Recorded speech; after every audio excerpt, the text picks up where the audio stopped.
fosse você, para que a gente consiga dar seguimento nas nossas atividades. Vem, Manu! Uhul! Uhul!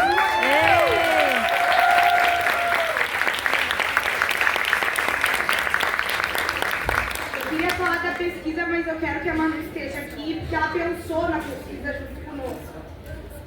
Manu, senadora! Manu, senadora!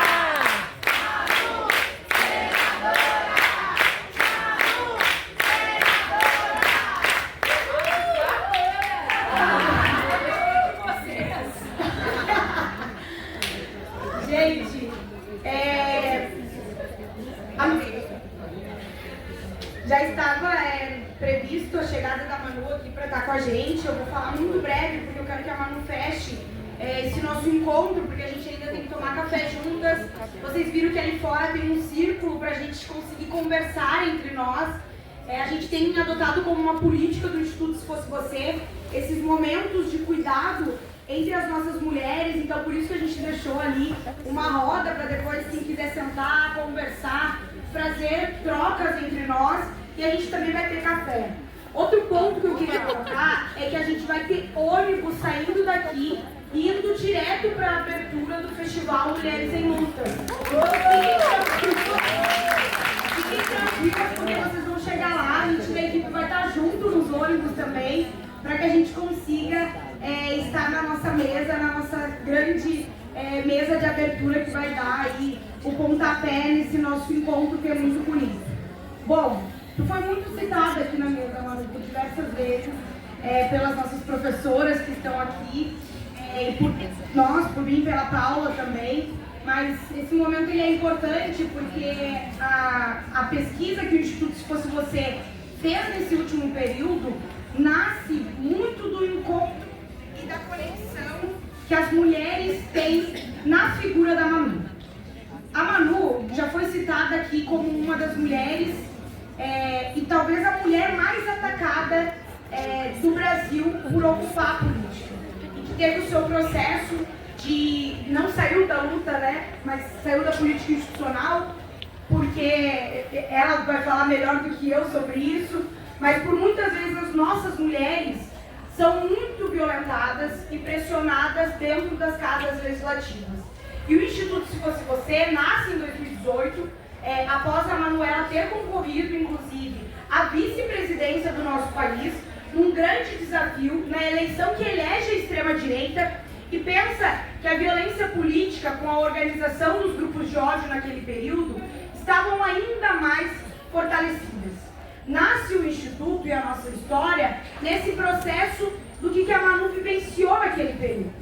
Então, quando as mulheres chegam na Manu, a gente tem vários momentos de troca, porque eu entrei no Instituto para coordenar o plantão de apoio Comé, que está aqui as equipes, a Brenda foi a nossa primeira coordenadora do plantão. Muitas mulheres têm essa referência e vão conversando com a Manuela e vão pedindo ajuda e vão ligando, né, Manu? E falando para ti, me ajuda, eu estou passando por essa situação. Então, em 2024, a Manu fez o projeto Plantão, pensou nesse projeto de acolhimento e orientação para as mulheres. A gente tem sigilo nos nossos atendimentos todos, então a gente quer também colocar à disposição essa ferramenta que tem fortalecido muitas mulheres na política. Mulheres que vão até o plantão de apoio Comé e dizem que não desistiram porque ali encontraram um acolhimento sem julgamento, um acolhimento e orientação, porque muitas delas têm suas mãos, ninguém solta a mão de ninguém, mas quando chega na vez das mulheres que ocupam a política, todo mundo solta, né? Poucas pessoas que grudam a mão dessas mulheres e falam para ela: volta para tua casa legislativa que eu vou estar aqui contigo e vou te fortalecer e combater os misóginos. A pesquisa nasce desse encontro também. A gente teve muita demanda através do plantão de apoio Colmeia e dessas mulheres que chegavam na Manu e diziam dos feminicídios às cassações de mandatos. Quando eu iniciei conversando com vocês, eu falei justamente isso, que se um homem tem legitimidade para atacar as mulheres no microfone, nas câmeras, na frente de todo mundo, isso tem um forte impacto dentro do ambiente privado, nas nossas casas que deveriam ser espaços seguros. Pode passar, Brenda, para mim, por favor. Fazer essa relação para nós foi muito importante, porque a gente consegue conectar a vida pública das mulheres com o ambiente das nossas casas. essa demanda e essa pesquisa nasce a partir desse mapeamento que a gente fez de violência política no parlamento, analisando o período de 2015 a 2025. Por que a gente pega esse processo? Em 2016, a gente tem a nossa presidenta impeachmentada. Uma violência política que a gente presenciou com todo aquele ódio no processo de votação, pode passar a Brenda para o lado, e que depois se intensifica também no ano de 2018 com a vitória da extrema-direita. Quem e quantas são atingidas? Foram 71 casos confirmados e analisados pelo Instituto Se Fosse Você, das 19 unidades da federação. A gente conversou com muitas dessas mulheres que estavam sofrendo o processo de cassação, elas não são citadas diretamente para proteger essas mulheres também, pode passar para o lado, mas muitas dessas mulheres alegavam que só sofriam os pedidos de cassação, as implementações das comissões de ética, quando elas subiam na tribuna, por exemplo, para defender os direitos das mulheres, o tema da Palestina livre, o tema do direito à descriminalização do aborto, os direitos e garantias das mulheres, dessas mulheres que são reais, da vida do cotidiano, dos nossos dias.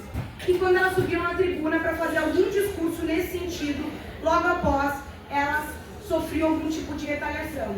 73% das análises são vereadoras municipais, 40% dessas mulheres estão localizadas no Partido dos Trabalhadores e no PSOL, partidos que são partidos grandes, mas ao mesmo tempo também considerados muito radicais por setores, né, que colocaram esses partidos nessa categoria também. Então isso fala muito sobre quem são essas mulheres atacadas dentro do parlamento.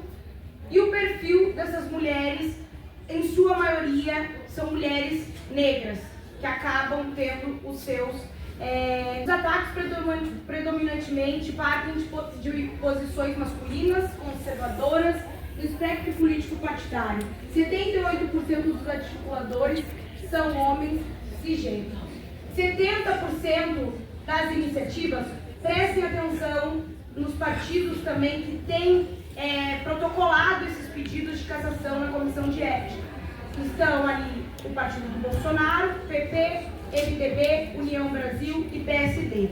Esses são alguns dos protagonistas dos pedidos de cassação contra essas mulheres da nossa mesa. A pesquisa completa para que vocês consigam visualizar e ver mais no detalhe o que foi, pode passar para mim, por favor, Brenda, o que foi analisado pelo Instituto Se Fosse Você. Essa é a segunda pesquisa que a gente faz. A gente já tinha feito uma inicialmente, que era a vida de uma mulher não vale uma postagem, que era o processo de solidariedade com mulheres, né, que sofriam algum tipo de ataque nas redes sociais, quem eram aqueles e aquelas que se solidarizavam com essas mulheres. E esse outro relatório hoje nasce, então, dessa iniciativa do Instituto, através do que a Manu tem concentrado e lutado muitas vezes por diversas mulheres que ocupam a política institucional. Essa análise de 2018 até 2025, ela é muito interessante, porque se vocês forem ver, tem o processo do impeachment, passa para a eleição que vence a extrema-direita e depois nós vamos tendo anos que vai se intensificando. 2022 a 2023, depois 2025 a gente teve um pico de 30 casos concentrados no pós-eleitoral, na pós-disputa eleitoral do ano de 2024. Ou seja, o recado é muito claro, eles não querem que as mulheres ocupem a política, mas nós vamos ao contrário disso, vamos seguir lutando sim para ocupar os espaços de poder e contem com o Instituto Se Fosse Você e com o Plantão Colmeia para que vocês consigam seguir ocupando esses espaços com dignidade e com cuidado. Muito obrigada, passo agora para a nossa fundadora do Instituto Se Fosse Você,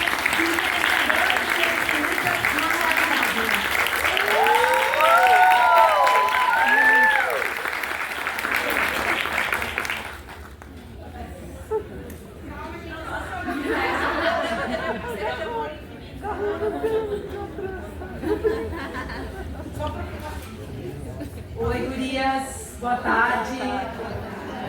Nossa, eu tava falando pra você, eu tô super emocionada de estar olhando vocês. Vou nem olhar muito. Tô super emocionada de chegar nessa mesa hoje com E Se Fosse Você, presidido pela Fran. Eu acho que é uma demonstração concreta da necessidade de nós vermos as nossas mulheres negras em posição de comando, e eu estou aqui como convidada. Estou lutando muito, não trouxe nem minha camisetinha de equipe. Elas me deram, porque elas são gente boa. Eu não trouxe porque eu não sou. Entendeu? Não me senti contemplada pela camiseta.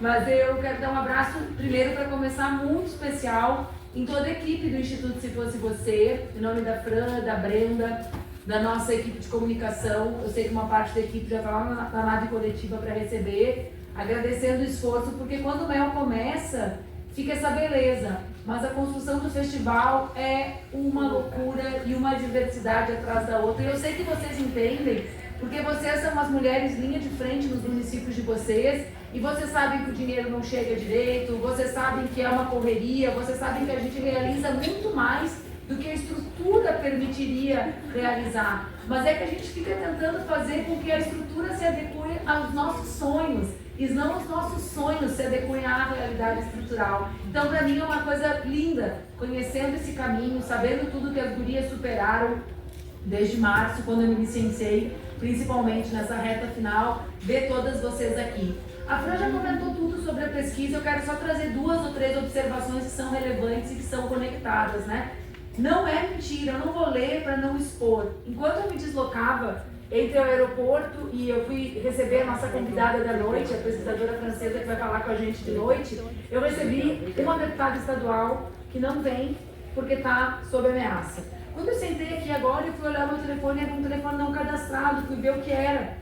Uma vereadora perseguida por estar enfrentando um cara por violência doméstica, igual o caso aqui da bancada. Igual o caso da bancada. 2 casos nas 4 horas entre o aeroporto e o nosso encontro aqui. O que chama atenção, gurias? Eu acho que a gente precisa começar, nós mulheres, sobretudo mulheres em posição de poder, como vocês, todas as que estão nessa sala, em algum lugar, né? Porque ou são as parlamentares, ou são as assessoras das parlamentares, ou são as assessoras de comunicação das parlamentares. Nós, mulheres que ocupamos espaços de poder, espaços públicos, nós viemos, via de regra, de uma tradição coletiva. Então a gente não é muito boa em falar da gente.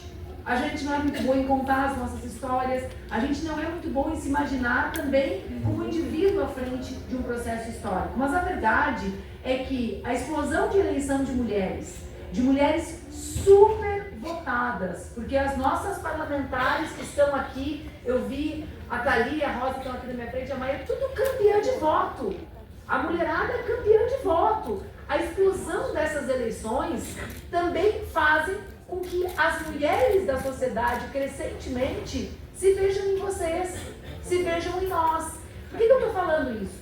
Porque os pedidos de cassação e as crescentes ameaças de morte contra as mulheres parlamentares e a ausência total de proteção e de mecanismos de proteção institucional dessas parlamentares faz com que a gente seja obrigado a dizer e a relacionar essa violência da política com o aumento dos feminicídios.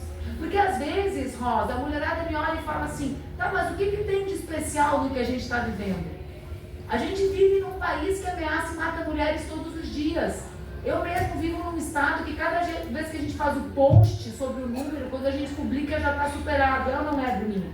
Publica e já está superado o número de mulheres assassinadas. Então, o que essas mulheres têm de diferente? Tem de diferente que quando ameaçam, constrangem, tentam caçar os mandatos dessas parlamentares, eles estão dizendo para todas as outras, olha o instrumento de controle que a gente tem. Olha o que acontece quando vocês levantam a voz. Olha o que acontece quando vocês saem do lugar que deveria ser o lugar de vocês. No máximo, no parlamento, sem defender as outras mulheres, porque os dados são claros, né? Quando defende as outras mulheres, a presidenta Dilma, naquele livro Sempre Foi Sobre Nós, ela fala isso, né, Brenda? O machismo atinge a todas, a misoginia atinge aquelas que ousam questionar o machismo que estrutura as relações da nossa sociedade. Então, eu acho que está na hora de coletivamente, porque como a gente não quer falar sobre as nossas histórias, né, sobre as nossas ameaças, coletivamente a gente dizer, proteger as mulheres parlamentares é proteger as mulheres brasileiras, porque as violências têm a mesma origem, o ódio da possibilidade da nossa existência em liberdade. Então, essa pesquisa é mais um instrumento nosso para contribuir. Eu sei disso, eu sempre agradeço. A Marie sabe, quem produz dados, porque muitas vezes eu achei que eu estava louca, e acho que vocês também devem achar às vezes, né? Que a gente está aumentando a realidade, está superestimando a própria dor, não está preparada para aquele imenso desafio de nos representar coletivamente. Os dados, as informações colocam os pingos nos is. A maior parte dos mandatos progressistas ameaçados são de mulheres. Eu sempre cito por respeito e solidariedade, o Renato de Curitiba, do Paraná. Todas nós somos solidários ao imenso processo de violência institucional, de racismo institucional que ele sofre na Assembleia do Paraná. É óbvio. Mas o Brasil inteiro conhece o caso do Renato.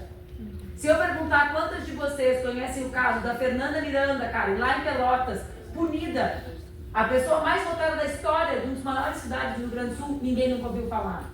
Se eu perguntar quantas de vocês sabem da tentativa de silenciamento da bancada feminista do estado de São Paulo por levantar voz contra um agressor de mulheres, pouca gente sabe. Isso é um pouco a realidade das mulheres nas casas, é um pouco emblemático, vocês entendem? Nós estamos falando aqui da bancada feminista liderada pela Paula, uma mulher negra.